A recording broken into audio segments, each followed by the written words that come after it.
to this episode of Security Market Watch, the show that goes right to the source. We talk to industry leaders, those who are out there in the trenches every day to give you the insights that allow you to make better business decisions in cybersecurity.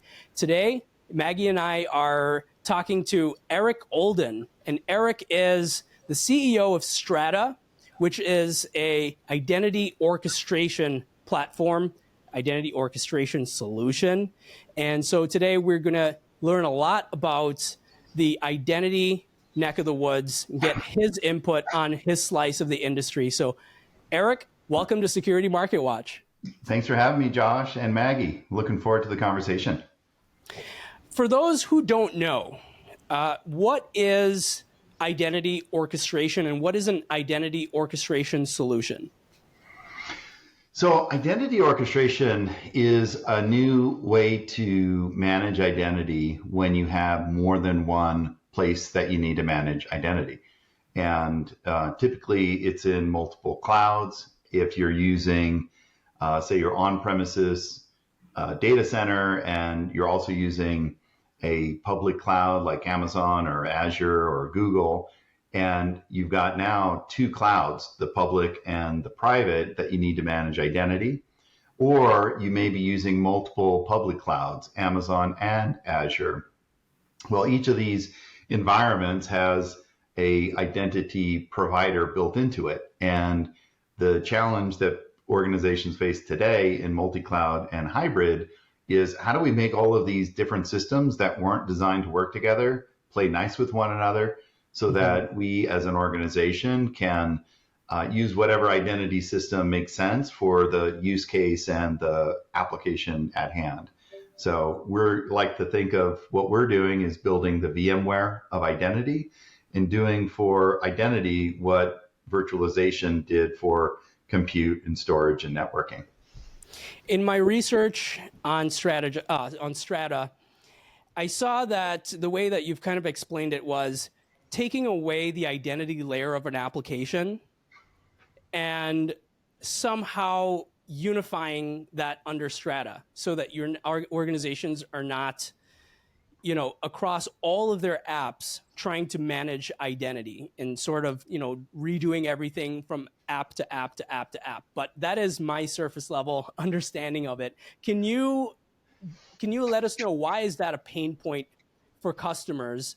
And how does that abstraction really take place using Strata? Yeah, so I think the direction you've got correct. The way I think about it is we decouple the application from identity.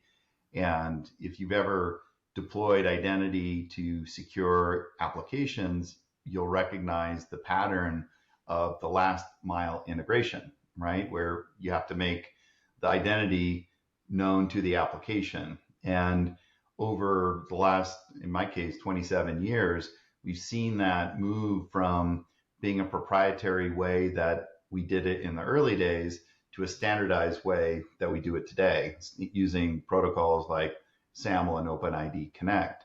But the trick is that when you think about the applications and identity, they've been tightly coupled for so long that if you ever want to make a move to a new cloud identity provider or update or upgrade any of your identity infrastructure, that typically means you have to rewrite your application to work with the new stuff and not with the old stuff.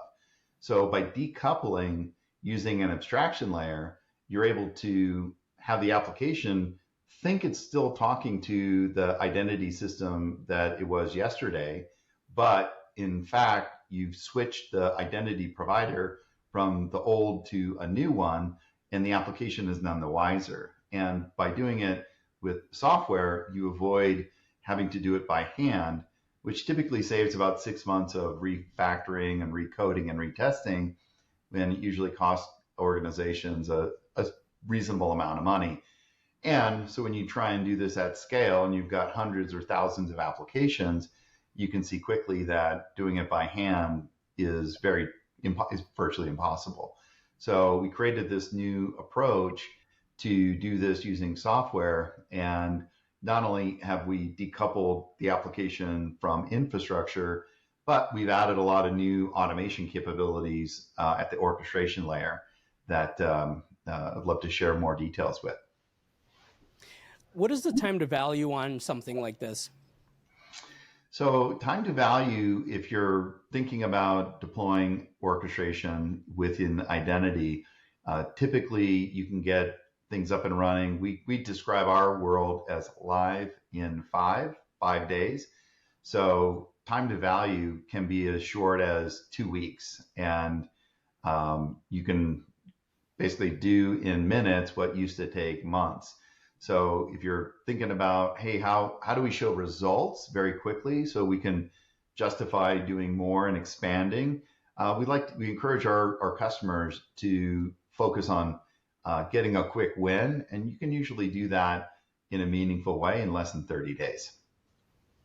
I'm sure Maggie is just bursting at the seams with questions, but I have one more question before I hand it over to Maggie. Before we hit record, we were talking about creating a space and creating categories, which is something that you've done. And I thought that you did it only once with Strata, but you were telling us that you've done this multiple times. So at TrustMap, that's something that we a challenge that we have faced in creating a new category called security performance management. And so this is a challenge that I'm very familiar with. I'm really interested in the way that you've done it, not once, not twice, 4 times, and possibly 5. And so could you give us an idea of how does one move into a new space? Normally the struggle is to differentiate because everybody's the same, but you've created brand new categories. And can you lay that out for those who are listening right now? Yeah, absolutely. And I think there's a couple things that I've learned along the way. For instance, and it's always been in my world, identity management. And, a couple of the challenges, well, why not make a Me Too product that can be incrementally better than something that's out there? And I've never seen a company reach the kind of category creation capability using an incremental strategy. So it can work for a lot of companies, but when you're trying to create something new, you can't be thinking incrementally. You have to be thinking radically different. And the second point is that if in the early days you bring the idea or the approach to people who are educated and they understand, in my case, identity at the enterprise infrastructure layer, if people jump on your idea and say, oh, that's a great idea, chances are it's not a great idea to build a category because it sounds like something that may not be that significantly different than the status quo. Why is this so important? Because it's very difficult to beat the incumbents in the status quo. And having something that's incrementally better, like, oh, it's 50% faster or 20% cheaper, no one's going to care because you're asking them to take a risk on something entirely new. They're not going to do that unless there's a significant return on that risk and that investment. So I use the kind of early test where people tell me that's a great idea, I won't do it. When people say, oh, that's impossible, there's no way you're going to figure out the engineering behind that, then I feel like, okay, I know how to build product. I can solve the engineering problem. And it sounds like everyone thinks it's too hard to even try. Then let me go and see what I can do. And there's a bumper sticker I saw when I was in college, and paraphrasing it, said, the person who says it can't be done shouldn't interrupt the person who's doing it. And that stuck with me because, you really do need to have a strong conviction in what you're doing, because you're going to have a lot of moments where you're like, maybe they were right. Maybe this is impossible. And if you can't dig deep at that time, odds are you're not going to make it through the treacherous, decisions and trade-offs and all that you need to do. And then I guess the last thing I would suggest is be patient and think about this as a life cycle.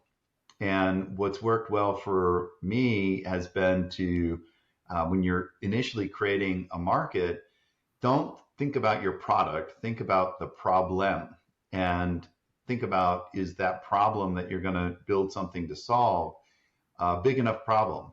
Is it your addressable market? Is there enough people who have that problem that if you put them all together, you can build a substantial market? The second thing is it a high priority?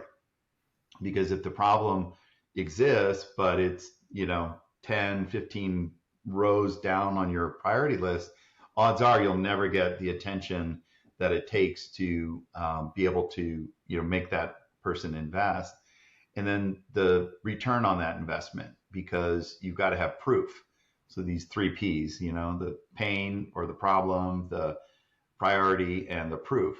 So the reason proof is so important is that when your early buyers are going to try and justify why they're spending money on this new thing, you need to arm them with the proof that what they did was significantly good in their outcome. So having the ability to point to hard return on investment, whether it's hard cost or soft cost or time and all of the above, new capabilities, that's the kind of proof that you're going to need in order to get up from the crazy early adopters to the majority in the middle. That's where you make your most customer growth. And without evidence and proof that your references are going to be able to talk to, you're going to be really challenged to get more people to try and buy in. So pain, proof, and priority. Those are maybe the three takeaways. Very good. So I have a question, and I told Josh that I tried not to plan very many questions. I like to kind of go off the cuff as I listen to your answers, and some of the things that you said already above my head, and I'm not ashamed to say that. But I also resonate with the people that are trying to learn more about cybersecurity. Also, I'm in sales. I have a totally different approach from Josh. That's what kind of makes our dynamic really, really well for this show. You had quoted on your LinkedIn that you created 235 million in equity from your garage in software companies, and that immediately made me think of Steve Jobs. And so I wanted to kind of bring that back down. And in your opinion, you start talking about identity management from a more humanistic, psychological standpoint. How would we pair those two together for someone who doesn't know anything about cybersecurity? They don't know some of the tech speak that you're talking about. How important is identity management to who we are as an everyday person? Yeah, identity management is one of these markets that is taken a long time to get the gravity that it has today. And I say that because my first company, Securant, I started that actually when I was still in college and at university. And, my best friend and I from high school, next thing you know, two kids in a dorm room had a 300-person company. And it was like, well, that escalated quickly. And we had no idea. I'd be, I'd be making it up if I said I was as experienced at 23 as I am, 30 years later. But I think in terms of identity management, we didn't call it that early on. It was web access management and things of that type. And to answer your question about what is identity management today and how does it affect people, I tell people who are not in this space, think about the systems that you use to prove you are who you say you are. When you log in to your bank, you're going through an identity management system. When you log into your email and you provide a password, or even better, if you use a multi-factor token or something on your phone to scan your face, that's identity management. IAM, identity and access management, I think is probably a more holistic way to think about it. And outside of the users that that you need to manage who access your applications and your data, you also need to manage the permissions or the access that they have. So access management is a big part of all of the identity world. So, and then at risk of getting a little bit deeper, I like to think about the 5 A's. You have the authentication, proving you are who you say you are. Access control, can you access what you're trying to get to? Authorization, can you do something within an application? Can you open a mortgage? Can you approve a request? Attributes, which are used to define you, like your account status or your status as an employee. Are you an employee or a contractor? And then the last A is audit and administration. So how you can show that you have governance in place to make sure that only the right people are accessing the applications that they should. So those 5 A's have been around since before I was in security, going back to the mainframe days all the way through today. And they basically have to be re-implemented at each point in technology. So they should be familiar to people who have ever logged into an account or signed up for a new service. You're going through identity management. Perfect. That was a great answer. I not to sound ill-mannered here, but that made me think of a meme I recently saw with Kermit the Frog, where he said he's on the phone and he's got some type of hacker, and he says, "You have all my passwords? Great. What are they?" That's exactly what it just made me think of. So awesome. Thank you. What in your opinion, obviously it sounds like you built a lot of teams from a very early age. I love that. I love the entrepreneurship behind your story. Forgive me for the train. This is live. Here we go. What's been your favorite part about leadership, and how has it changed over the years? Well, first of all, that train brings back great memories from my first company. When we got out of school, we moved to 4th Street in Berkeley, and I had this big sales meeting, and I was going to pitch this giant Fortune 500 company, and it was 3 of us at the time. And I had the speakerphone. I was all ready, and there's a train that run a railway that was right behind our garage loft, and wouldn't you know, right when we had everyone there, the train comes through, and it went for like 90 seconds, and I'll never forget that. So you're bringing back good memories, Maggie.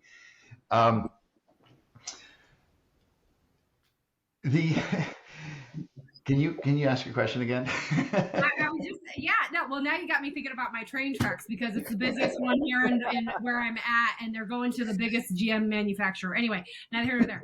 So back to what I asked. Leadership, just how has it changed from when you first started? Obviously, and I speak from experience, when you start really building at a younger age, it can get really chaotic. And how do you make that controlled chaos? And then how does leadership overall change for you now? How has it changed? Oh yeah, great. So I think, my approach to leadership was early on. I made a ton of mistakes, and I've had to give myself the kind of room to say, hey, and I say this all the time, even today, 20 plus years into it, if it was easy, anybody could do it and you wouldn't have an opportunity. So when you feel like, oh man, this is really hard, am I doing it wrong? Odds are you may be doing it wrong, but the reality is you have to do hard things to be successful. And then that leadership of saying, hey, we're not going to shy from the problem. We're going to find a way to make it work. That tenacity is contagious. And when you get people around you recognizing that if our leader isn't going to, back up, then we're not going to either. And we're going to find a way or make one. And I think that was Hannibal was his saying when he was going to go invade Rome on elephants and crossing the Alps. No one had done that before, but you just stay tenacious about that. Over time, I've systematized those things because the ones that I find work, I continue to use from one company to the next. And so there's a whole host of these that I have internalized and I share within my team. So where things are now in my, 3rd venture-backed startup and all of the, trials and tribulations that I've had to go through and in the startup sense is really kind of boiled down to a handful of these, I guess maybe axioms that I use every single day. And sometimes I'm saying it to coach somebody. sometimes I'm saying it to remind myself that this is what's going on. And so I think leadership is something that you earn the right through experience and through, driving through hard things. And then your ability to communicate it, I think, really comes from empathy, where I can think about what it's like to receive this, direction or coaching or correction or whatever the case may be. I really like to put myself into that person's shoes and say, how am I going to receive this? How do I get both sides of the conversation so that when you're bringing it to the person, that you don't lose sight of the humanity and avoid a situation where confusing being a executive or a title that gives you some responsibility and authority, but it doesn't give you respect. You earn respect, you may get a title, and don't confuse the two. And I've seen people really run into problems when they think, oh, I've got the title, so don't I have the respect? And then they find out through their actions that, people aren't going to follow them, right? That's a deficit in leadership when people take that and they assume that the chair is the the means that justify the end to do bad behavior. So I guess in the end, remember to be a human. Remember you're working and leading other people, and it can be really simple. It doesn't have to be complex, and try and think about both sides of it, and empathy goes a long way. I love that. You're getting an air fist bump on that one. I think a lot Thank of you. people can definitely resonate with what you just said. And next time you're having a bad day, I will tell you something that I share. Michael Jordan, obviously one of the most revered basketball players of all time, had 9,000 missed shots. So just remember that. He failed 9,000 times and he's still up at the top. So I always keep that in mind. We all have bad days. And that was a really candid answer. So thank you for that one. Yeah, you bet. Good question. When you're building out these companies, what are some of the first roles that you hire for? Ooh, that's a good one. I think when I'll speak to my most recent company. When I was choosing my co-founders, I was looking for really deep technical experience in the space, and both Topher Marie and Eric Leach had phenomenal experience and background. So the other thing is I worked with them both previously. In the case with Topher, this is our third company together. And so that is important because being able to trust people is so critical.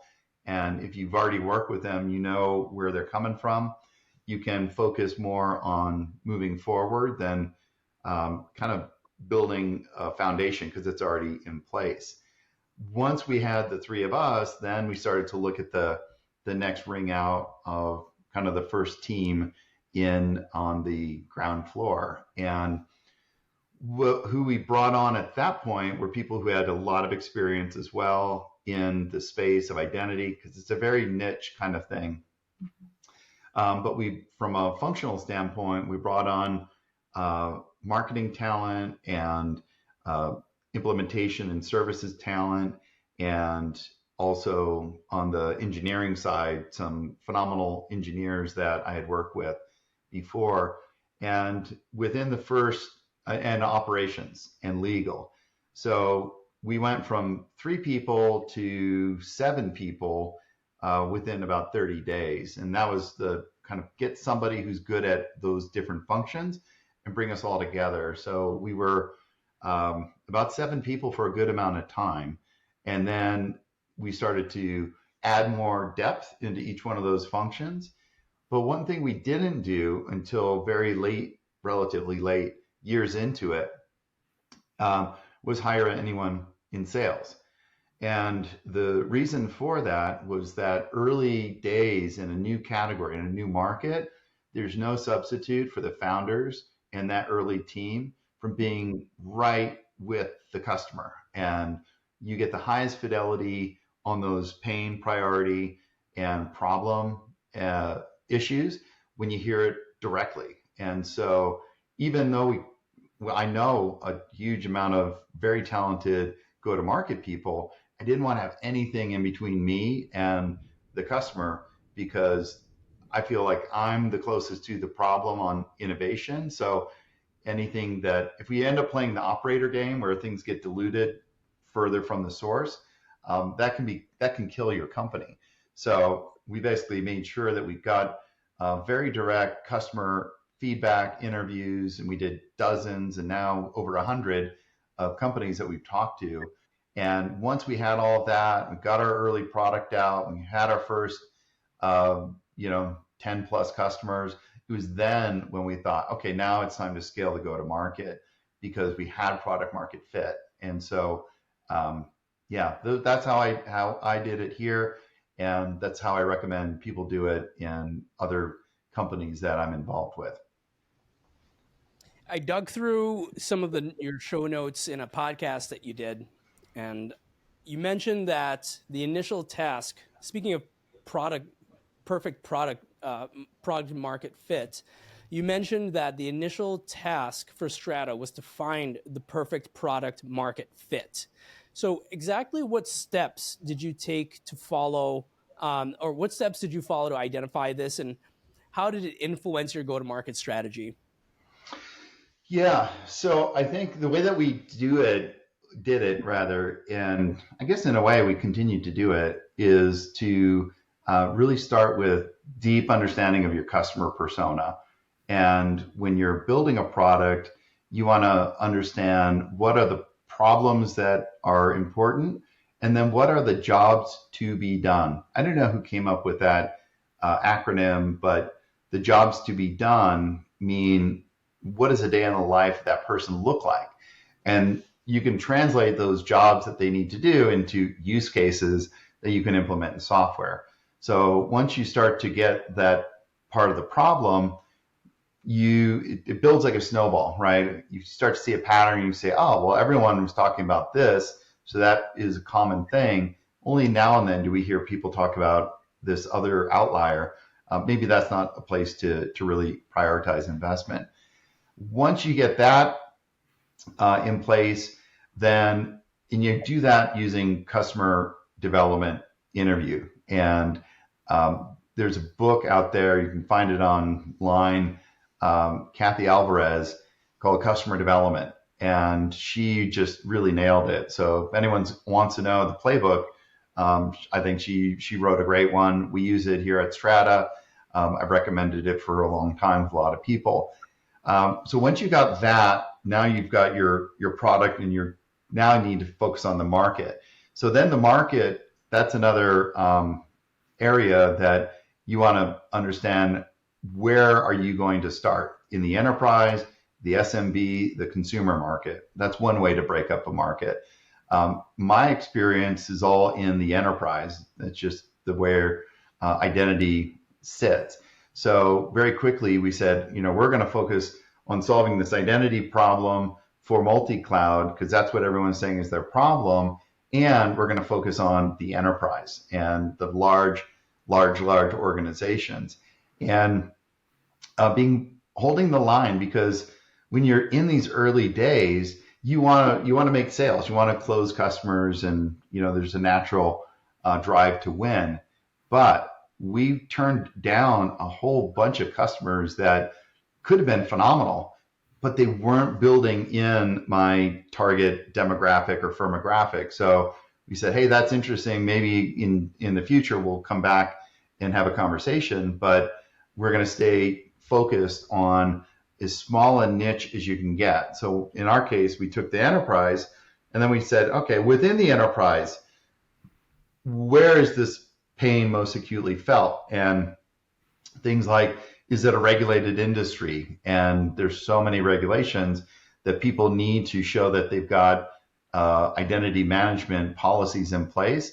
Now we said, okay, we can focus on that smaller market, and smaller and smaller and smaller. And you may be thinking, well, I thought you were just saying a minute ago, is there a big enough total addressable market? And now you're saying contradictory, make it as small as you can.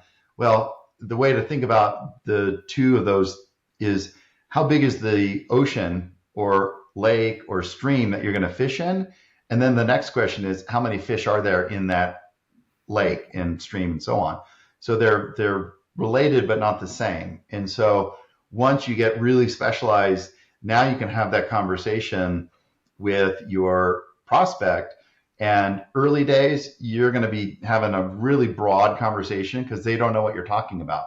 And eventually, once you get product market fit, we find that when our sales engineers or our account executives are able to ask 2 or 3 questions and qualify whether someone is a prospect or not, are they part of our ICP, our ideal customer profile, then we've gotten that kind of product market fit. And so now it's time to scale. So it takes a long time, but as I mentioned, if it was easy, everybody would do it. And it ain't easy.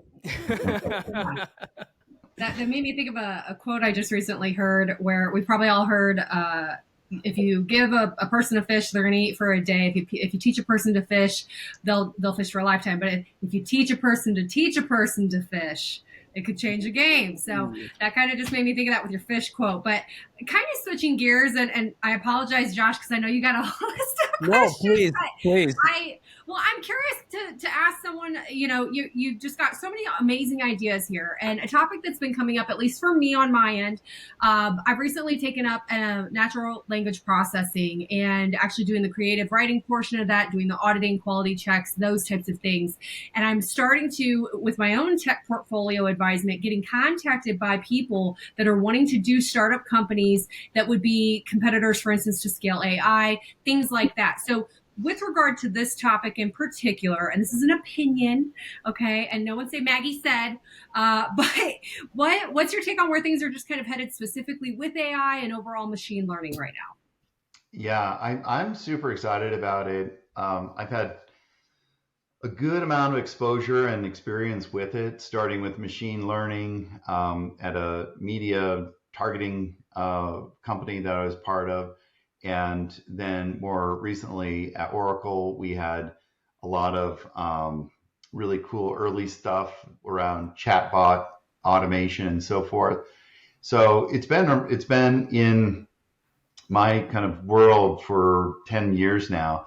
And what I'll say is that the current stuff that's coming out around generative AI and some of the semantic search and so forth is real. And I think there's some amazing capabilities within that. The caveat is that you're going to see, like so many technologies that are breakthroughs, the hype stuff everyone's saying, hey, now with 25% more AI and 16 ounces of natural learning and all this nonsense, right? So it's going to get noisy, but don't mistake the noise for the signal, and vice versa. There is signal here. There is something here. So what I'm particularly excited about, what we're doing here at Strata is bringing bringing AI into identity management. It really starts, like everywhere, around the data that you feed the algorithms. And there's a lot of these algorithms that are free and open source, right? So AI in one sense is free, but it's only as good as the data that you can feed it. And so that's our priority is thinking about how we can use our data assets at Strata to feed algorithms to create meaningful outcomes. What I will say is I'm impressed with 2 companies that are doing some really, really interesting things. The first is Microsoft, and they've got a really strong play within automation. They call it their Copilot. And there's some really cool stuff that they're doing. And Microsoft's gone all in with AI and the OpenAI investment and all of that. And it's been we work a lot with Microsoft, and I'm really impressed with how they're bringing that automation into the really complex world of Microsoft security. The second company I would encourage people to take a look at is New Relic. And they have really done a lot with a cool technology, generative AI, but their chatbot called Grok, Grok, Google that. because that is really cool. It's also a co-pilot piece, but it'll help you do. You were talking about security performance management earlier, Josh. So New Relic, as you may know, application performance management. So I think there's some really, really powerful things that they're bringing to market. That is that signal that I'm talking about. It's real and it's very, very, very powerful. So very excited about all of that. And I think a lot of these things build on top of one another. So once you've got the data, you can layer on machine learning, and on top of the machine learning, you can add semantic search, and on top of that, you can start to create more automation with large language models. And think about what kind of thing would you generate if you had control over the data or APIs. And languages aren't just English and Spanish, but in engineering world, we think about languages like Go and Java and Python, and the ability for these algorithms to produce code is pretty compelling. And I'm not worried that people are going to lose their jobs to AI. It's always, any major disruption always makes people a little, not all people, but a lot of people fearful. Like, oh, am I going to get replaced by a robot? You're not going to get replaced by a robot.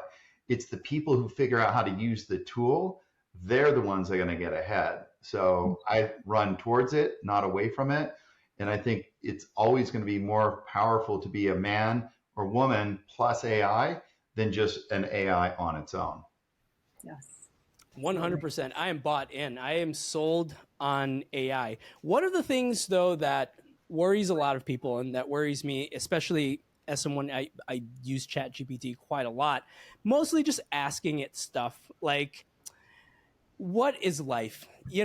I have conversations with the AI, and yes, I say please and thank you, because in case there's a robot apocalypse, I want it to remember that I was the guy who was polite to it. Yes. So one of the things that people are really worried about, that I'm worried about, is putting my data into an AI chat and having that data now out in the world. And we saw that Samsung faced this challenge when their data was leaked because they had entered a lot of that data into a chatbot. How worried are you when it comes to identity management, or the way that you and your customers use your data and AI? How worried are you about the privacy issues and the security issues around AI? I'm obsessive about it. I think I don't know the details around the Samsung situation, but I am obsessive because if you ever have that situation where you fed data under the expectation that that was like a private conversation, but it turns out that someone else is able to get that information through your inability to control access to that data and the AI on top of that, then somebody was using it when they should not have, and they didn't have the appropriate governance in place. So those are the things that are really impressive about some of these platforms, is their ability to segment the data.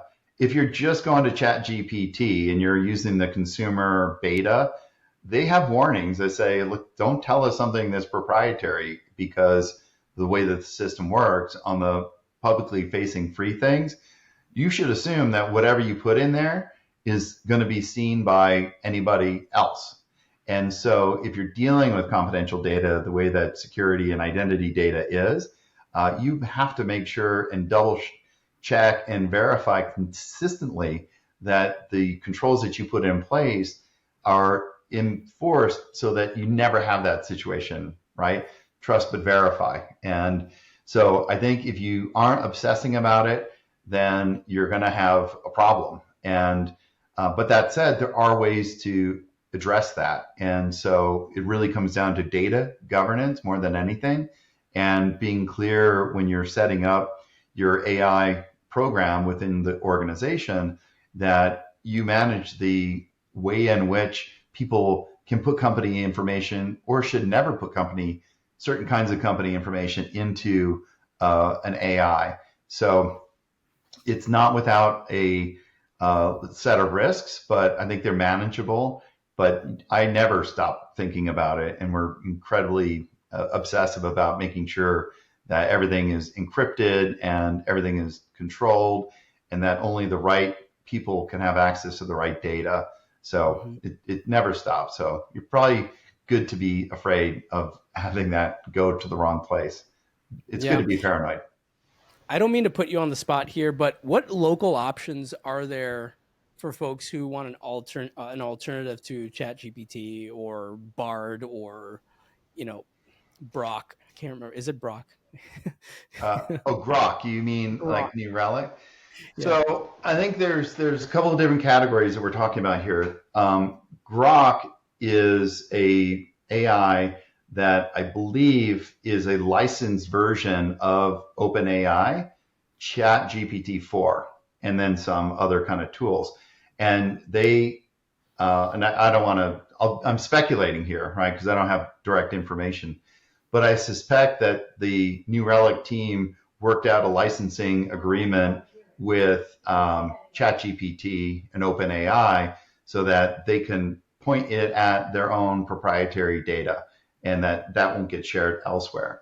So you can negotiate and set up these arrangements with the AI providers. So whether it's OpenAI or Azure or Amazon or all of them have it, really. TensorFlow at Google. There's a lot of different capabilities, but you want to, what's local anymore? I think it's a cloud service that you localize your data and you ring fence that data so only the right people can query it. But there's a ton of options that are out there. You just need to expect to pay for them, right? That's where if you're getting it for free, what has something that's completely free ever really been free? And so I think use that common sense to say, hey, if I'm paying for it, I'll read the terms and conditions to make sure that is giving me private access and management of my data. Because in the absence of knowing that, I would assume that your data that you put in is going to be shared with the world. So a lot of options, but read the fine print. What is your take on regulation with regards to compliance for anyone looking to do valuation for companies and those types of things? And the reason I ask this, I've been asked a lot by regulatory compliance firms, asset managers, how we can combine cybersecurity, some of the products that you're working on. What would you say are some good ideas to help bridge that? The CIO for Las Vegas last week told us that it was a ring match between cybersecurity and what we're talking about here. So I want to keep asking leaders this because we got to bridge this somehow. What's your take on that? Well, I'd love to talk to that person you're referring to, because what I find is that it shouldn't be an either or, but more how do you do what you want to do or need to do. And, if by elaborating on that a bit, if you think about the regulations, one of the most common things that every regulation shares is there a policy in place and how are you enforcing that?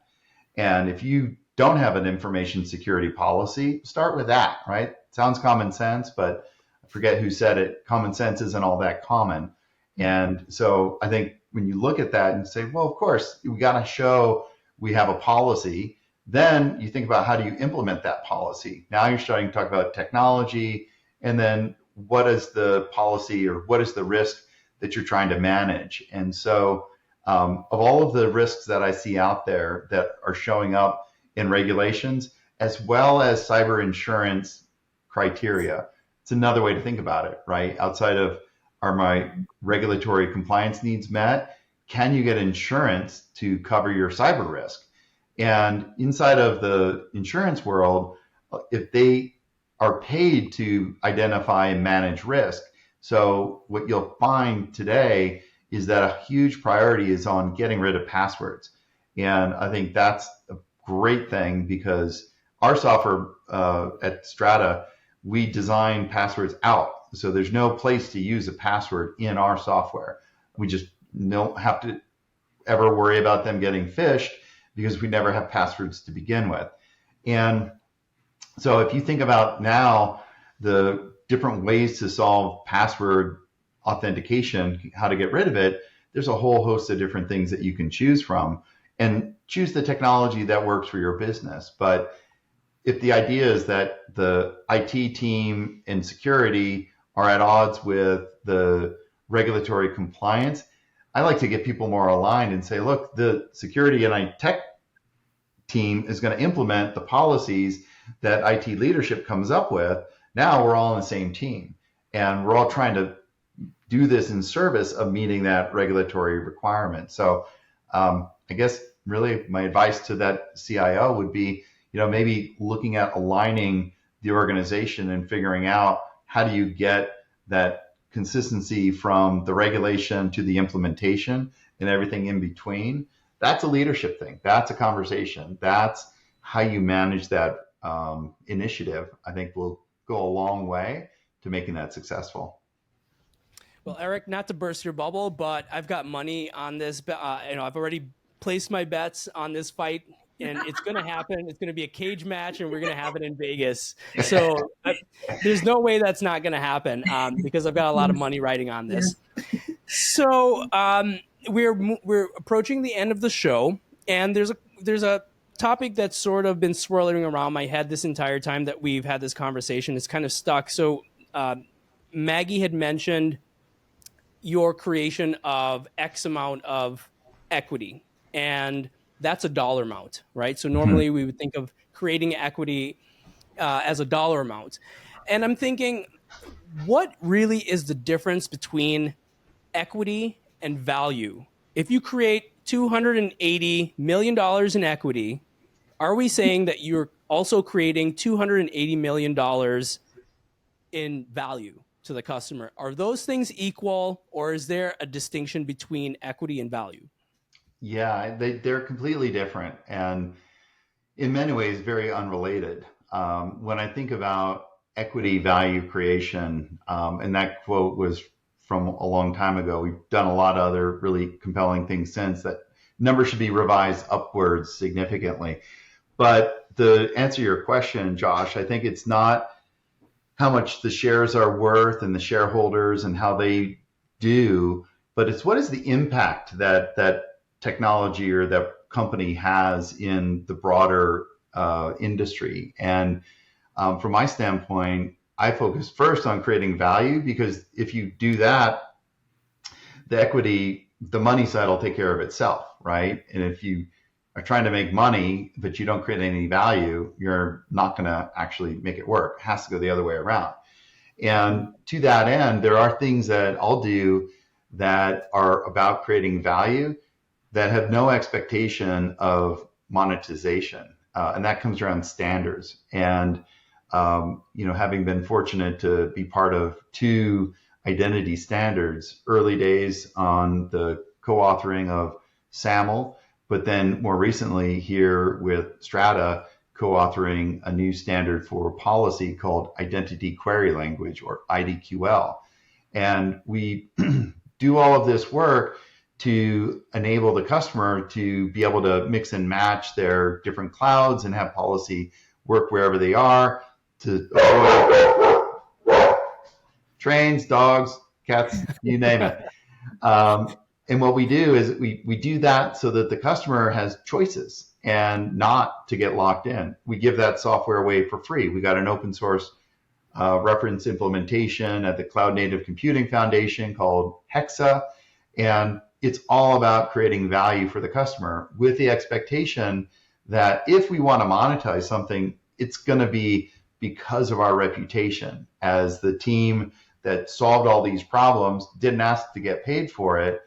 Well, who would you give your business to? Someone who shows up and helps, even though you don't and didn't ask for payment? Or are you going to go for someone who's always got their hand out saying, hey, I'll only help you if you pay me? I personally like people who are generally helpful. And that's where I spend my time, is trying to create that value. Great question. You're going to fist bump too, Josh. All right, I'll take it. All right. Eric Olden, creating value, solving problems. Thank you so much for being on the Security Market Watch podcast. And Maggie, as always, You're great. You're wonderful. You're a hurricane. What else can I say? Thank How you. can people reach you, Eric, if they try to get a hold of you? Well, I think if you're interested in identity orchestration and multi-cloud and hybrid and how to make that world work, take a look at strata.io, and that's our website. And if you have, we have a nice little promo that if you go to our strata.io/podcast, we have a little fun thing that we do called send us your identity challenge. And if you come up with a use case that you want to see whether orchestration can solve it, we'll show you a live demo and give you a pair of Apple earphones, the nice ones, the white ones that go in your ear. The AirPods. AirPod, that's it. And the Pro ones. So good stuff. But if you're interested in policy orchestration and that open source and that standard, Google Hexa, Hexa, policy orchestration, and you'll find the website and the Cloud Native Computing Foundation. You can download Hexa and learn all about IDQL there. And I think those are two good places to start. And then if you want to reach me personally, I'm very active on LinkedIn, and you can find me at LinkedIn. My URL is linkedin.com/bot-not-sold. It's bot, BOUGHT, not sold. And connect with me, and love to hear from you. Maggie, how can folks reach you? Sure. So LinkedIn as well. Easy to find me there. Also, I'm on Instagram as championship_energy. Shout out to my mom. She was an equestrian champion. And then also want to remind everybody, we do have a newsletter that we are posting bi-weekly. There's a lot of really good educational material in there. We're making sure to also have these podcasts listed in that newsletter. So please feel free to subscribe there. It's going to be all over my page. If you go there, Josh's page as well. So. And you can find me on LinkedIn as well. I'm just Joshua Bruning. And you can email me at jbruning@trustmap.com. I'm on Instagram. Check out the Security Market Watch YouTube channel. Make sure to like and subscribe our videos. We appreciate it very much. And just help us to get this information out into the public. And this has been a really good conversation, Eric. I really appreciate it. Once again, thank you so much for being gracious with your time. And for everybody out there, thank you for listening to this episode of Security Market Watch. Bye. Thank you. Thank you. Did you realize we're all wearing the same colors and we did not plan this? I know. It's a sign. I was noticing that. Like, I'm being a girl right now.